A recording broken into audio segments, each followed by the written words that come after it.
So Clinton Kane has finally broken his silence. And honestly, it's been a long time coming. The singer-songwriter who became internet infamous for allegedly lying about his family dying, faking an Australian accent, and emotionally manipulating Brooke Schofield during their relationship just dropped a YouTube video titled "The Truth About Everything." And after years of radio silence, he's actually admitting to some of the lies that Brooke called him out for back in 2023. Now, if you followed this drama when it first exploded, you know it was absolutely wild. But if you're just tuning in or need a refresher, let me walk you through how we got here, because the backstory is essential to understanding why this new video is such a big deal. This whole saga really kicked off in 2023, when Tana Mongeau went on the Zach Sang Show. During that podcast episode, Tana completely aired out Clinton Kane, who at the time was Brooke Schofield's ex-boyfriend. Now, here's where it gets complicated. Brooke later revealed that she actually begged Zach Sang not to release that portion of the episode. She was still in love with Clinton at the time and wasn't in a good mental state to have such personal, painful details about their relationship broadcasted to the world. Despite Brooke's wishes, Zach went ahead and published the episode anyway. Clinton discussion included. Brooke was understandably devastated and talked about how violated she felt on the canceled podcast. The reason Tana was even discussing Clinton with Zach in the first place was because Zach was actually the person who introduced Clinton to Brooke. So there was this layer of guilt there, where Zach was expressing how terrible he felt that he was the one who got them together, only for Brooke to go through everything she went through. So what exactly was Clinton accused of? Well, the list is honestly pretty extensive. He was accused of lying about multiple family deaths. He was accused of lying about his age and his upbringing. People claimed he was faking an Australian accent. And on top of all that, he allegedly cheated on Brooke multiple times during their relationship. The thing is, Clinton might have gotten away with a lot of these lies if he hadn't gone on the Zach Sang Show while he was still dating Brooke. During that appearance, he told this absolutely heartbreaking story about how his mom, his dad, and his brother all died within 1 year. He said that this devastating loss inspired his music, including his song Chicken Tendies, which he framed as this deeply personal tribute to his grief. But here's where everything started to unravel. Shortly after that episode aired, people who actually knew Clinton in real life started flooding the comment section, saying that his mom and brother were very much alive. You can imagine how that looked. Red flags everywhere. Clinton tried to do damage control by claiming that he had been talking about a motherly figure who had passed away, not his biological mom, and that he was estranged from his actual mother. But when you go back and listen to those interviews, it's crystal clear that he was presenting these stories as if his actual mom and brother had died. There was no motherly figure qualifier. He was saying my mom and my brother. The gaslighting was pretty blatant. When Tana and Zach were discussing all of this on the podcast, they were both just blown away by how bizarre the whole situation was. Zach especially felt awful, knowing that he was the reason Brooke and Clinton even met in the first place. Nobody wants to be responsible for introducing someone they care about to a person who would end up hurting them so badly. Now, the situation could have maybe died down a bit, but then Clinton made a critical mistake. He posted a shady TikTok that seemed to imply Brooke was still talking about him and being obsessive, all while he was promoting new music. That was the straw that broke the camel's back. Brooke had been trying to move on quietly, but that TikTok pushed her to finally tell her side of the story. And when I say she told her story, I mean she told her story. Brooke released this multi-part TikTok series that detailed all of the alleged lies Clinton told her, how he manipulated her emotionally, how he treated her during their relationship, and just how many red flags she ignored because she loved him. That TikTok series is actually what catapulted Brooke to internet fame.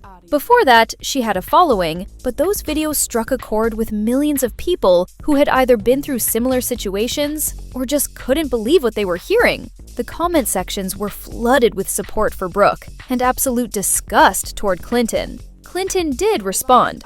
He posted his own long series of TikToks and even gave a statement to Rolling Stone magazine. But here's the thing. Instead of actually addressing the elephant in the room, which was lying about his family members dying, he focused on tiny timeline details and technicalities. He downplayed the entire relationship, making it seem like it wasn't as serious as Brooke said it was, and basically tried to poke holes in minor details of her story while ignoring the major accusations. The general consensus from people watching this unfold was that Clinton was trying to gaslight the entire internet the same way he had allegedly gaslit Brooke throughout the relationship. He did claim, once again, that his biological mother is alive, and that he had been referring to a mother figure the whole time. But in every interview where he told that story, it was presented as his actual mother. There was no ambiguity in the original telling. Your mom passed? Yeah. Your brother passed? And your dad passed? 1 year, yeah. In the end, public opinion overwhelmingly sided with Brooke. Clinton was pretty much canceled. His music career took a hit. He lost followers, and he basically disappeared from the public eye for a while. But now it's 2026, and Clinton is gearing up to release new music. And I think he realized that he needed to address the situation properly if he wanted any chance of moving forward with his career. So he uploaded this YouTube video called The Truth About Everything. Right off the bat, people in the comments were already roasting him because the video opens with him sitting next to a dog for what feels like an eternity. People were saying things like, "The dog is a prop is sending me." I'm my little princess. And not the dog in the beginning to make you human. It definitely came across as a calculated move to seem more relatable and sympathetic. In the video, Clinton starts by saying that he does care what people think and say about him, even though he acted like he didn't back in 2023. He admits that he was numb during that time and wasn't ready to talk about everything, but now he feels like he is. Then he gets into the actual lies. He says that his biological dad did die during COVID, and that loss was horrible for him. He explains that they didn't have a close relationship and hadn't talked in years, which made his father's death even more complicated emotionally. He says he didn't really start processing that grief until 2024. Then comes the big admission. Clinton actually admits that he lied about his mom and his brother dying. I lied about them dying. This video is what should have been said back then. Let's start with my dad. He died in July 2020 when COVID first hit. There was a funeral. I was in through Zoom. That relationship wasn't even really there to begin with at all. I hadn't spoken to him in 7+ years. In 2024, went back to the Philippines to try to start. He says he doesn't fully understand why he did it, and that he's still trying to work through his own reasoning for those lies. He apologizes for lying, but claims that he didn't do it for attention or sympathy, even though he told these lies to the Grammys and in multiple high-profile interviews. To me, and to a lot of people watching, it definitely looked like he was lying for sympathy. I know I hurt a lot of people. My fans, my community, my friends, people around me by lying about this, and I am so sorry for that. And to create a compelling narrative around his music. But he insists that wasn't his intention, and says he's taking accountability now. I did it literally for my own trauma. I shouldn't have done it. It was not right, and I take full accountability. He also addressed the accent controversy. According to Clinton, he didn't lie about his accent. He says he's lived in so many different places throughout his life that his team told him he needed to pick one place to say he was from for branding purposes. He chose Australia because he had lived there at one point, and it felt right to him. Whether you believe that explanation is up to you. And then I met my team and eventually had that same conversation, and then they told me I needed to have an identity. I picked Australia because I felt like it, because I had actually lived there.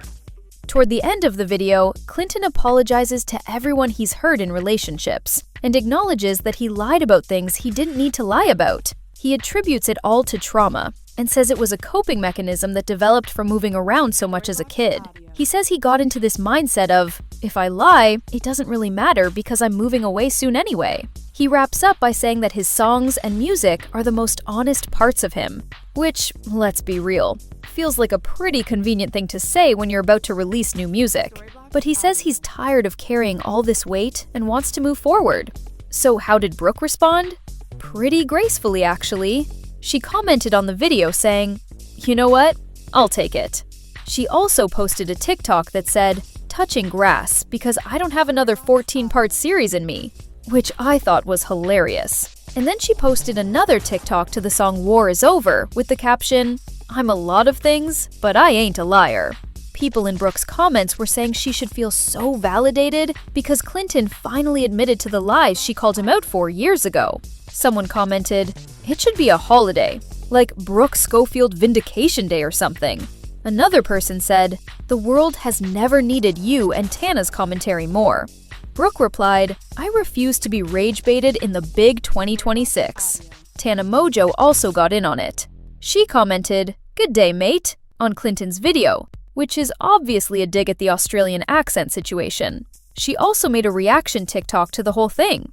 So here's my question for you. Do you think Clinton's apology was genuine, or does it feel like a calculated PR move before a music release? Do you believe his explanations about the lies being trauma responses and coping mechanisms? And do you think Brooke handled this whole situation perfectly, or would you have done something differently? Personally, I think Brooke showed a lot of growth by just saying, "I'll take it," and moving on instead of dragging everything back up again. She's been vindicated, and sometimes that's enough. But I'd love to hear what you think in the comments below. And if you've been following this drama from the beginning, let me know how you're feeling now that we finally have some closure. Make sure you're subscribed because influencer drama never stops. And I'll be here to break it all down for you. I'll see you in the next one.